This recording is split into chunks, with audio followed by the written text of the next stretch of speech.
Hello guys, કેમ છો તમે બધા? આઈ હોપ સો તમે બધા મજામાં જ હશો.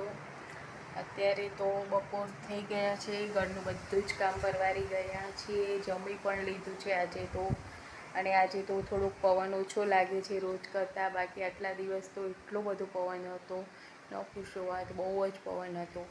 એક બતાવું તમને ગાઈસ, જો ગાઈસ જે પાણી નીકળતું હતું શેરીમાંથી એ બંધ થઈ ગયું છે, સરખું કરાવી દીધું. એટલે જે આ કૂતરું સૂતું છે ને એ જગ્યાએ પાણી નીકળતું હતું, એનાથી થોડુંક આ બાજુ પણ સરખું કરાવી દીધું. એટલે હવે બંધ થઈ ગઈ, શેરી એકદમ કોરી છે. આ ખાલી આંગણાને એ ધોવાનું રોજનું થોડુંક પાણી હોય એ જ છે, બાકી તો જો શેરી બધી કોરી જ છે. તો ગાઈસ આ અત્યારે સિમેન્ટ કરાવે છે આંગણામાં, આટલું તમને જે દેખાય છે નવો સિમેન્ટ થયો હોય એવું. એ જગ્યાએ અમારે અહીંયા આંગણામાં પહેલાં ખાર કૂવો છે, મકાન માલિક વાત કરતા હતા. એ થોડોક પૂરવાનો અડધો રહી ગયો છે કે કેવી રીતના હશે ખબર નહીં, તો ખાડા જેવું થઈ ગયું હતું. અને જેટલા પાણા ને ધૂળ ને કાંકરી જે નાખે ને બધું અંદર જતું રહેતું હતું. એટલે વરસાદ આવે એ પહેલાં આવું બધું હોય તો સરખું કરાવવું પડે. તો પછી અહીંયા કડિયાને બોલાવીને બધી ભરતી કરી, અંદર પાણા અને ધૂળ ને કાંકરીને એવું બધું નાખીને ખાડા જેવું હતું એ બૂરી દીધું, અને ઉપર આવી રીતના સિમેન્ટ કરી દીધું છે. અત્યારે પાણી પણ પીવડાવી દીધું છે. નવું તાજું હોય એટલે પાણી તો પીવડાવવું જ પડે, સિમેન્ટનું કામ કરેલું હોય એટલે. એટલે આ જો આટલો મોટો ખાડા જેવું થઈ ગયું હતું અહીંયા. ને આ આંગણું તમને અત્યારે પહેલાંના વિડીયોમાં કરતાં ક્લીન લાગતું હશે, કેમ કે પહેલાં અમારે આ બાજુમાં જે આંગણું છે બીજું, ત્યાં બધી ધૂળ પાથરેલી હતી. અને અત્યારે એ ધૂળનો ઢગલો અહીંયા કરી દીધો છે, પાણીના ટાંકાના બાજુમાં. તમને ઝૂમ કરીને બતાવવા જો, આ ઢગલો બધી રેતી અહીંયાથી લઈ સાફ કરી અને અહીંયા તુલસીમાના બાજુમાં અને ટાંકાના ખૂણામાં એકદમ ઢગલો કરી દીધો છે, એટલે વાંધો ના આવે, નડે નહીં. તો ગાઈઝ આ ફૂલદાણી પણ કેટલી ધૂળવાળી થઈ ગઈ હતી. મેં સાફ તો કરી છે, તોય સાફ કરીએ ને તરત જ પાછું એવું થઈ જાય.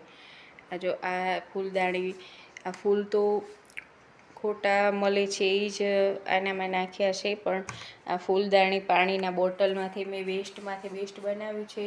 આ ડેકોર કર્યું છે. બોટલ ઉપર એક મસ્ત કવર ચડાવી અને આવા સ્ટોનને આભલા ને એવું બધું લગાવી અને આ વોટર બોટલમાંથી ફૂલદાણી બનાવી છે. કેવી લાગી તમને કમેન્ટમાં જરૂર કહેજો. આ જો આવી લાગે છે ફૂલદાણી, બહુ મસ્ત લાગે છે. વિડીયોમાં કદાચ એટલી ન દેખાતી હોય, પણ આમ બહુ મસ્ત લાગે છે. મને આવું બધું કરવું બહુ ગમે, વેસ્ટમાંથી બેસ્ટ બનાવવાનું. આ જો ગાઈઝ જમવામાં બનાવ્યા હતા દાળ ભાત. આ ભાત છે અને આનામાં દાળ છે, ખોલતી નથી. આનામાં દાળ છે અને આનામાં ભાત છે. મેં તો જમી લીધું છે, હર્ષ કદાચ બપોરના. અને હા, મેં ડાયટ ચાલુ કર્યું છે, એટલે જુવારના લોટનો રોટલીને એવું ખાઈએ છીએ. તો આ કોથળાની અંદર કાલે મારા હસબન્ડને અમે બંને કરીએ છીએ ડાયટ, તો આનામાં જુવારનો લોટ દળાવીને લઈ આવ્યા છીએ. કાલે મારા હસબન્ડ લઈ આવ્યા છે, પરમ દિવસે લઈ આવ્યા છે. કાલે પણ જુવારનો રોટલો બનાવ્યો હતો 2 જણા માટે. અને હવે બપોર થઈ ગયા છે, બપોરના 1 વાગી ગયો છે. હવે હું ટીવી જોઈશ અને આરામ કરીશ. તારક મહેતા જોઈશ ટીવી પર. दर्शकों एक समय पे लाठी का सहारा लेकर चलने वाले हरवीर सिंह जी જો હવે તારક મહેતા ચાલુ કરું છું. હું આખો દિવસ ફ્રી હોય એટલે તારક મહેતા જોવાની મને બહુ ગમે. હું તારક મહેતા જ જોતી હોઉં છું ખાસ કરીને. તમે પણ જો મારા સાથે તારક મહેતા.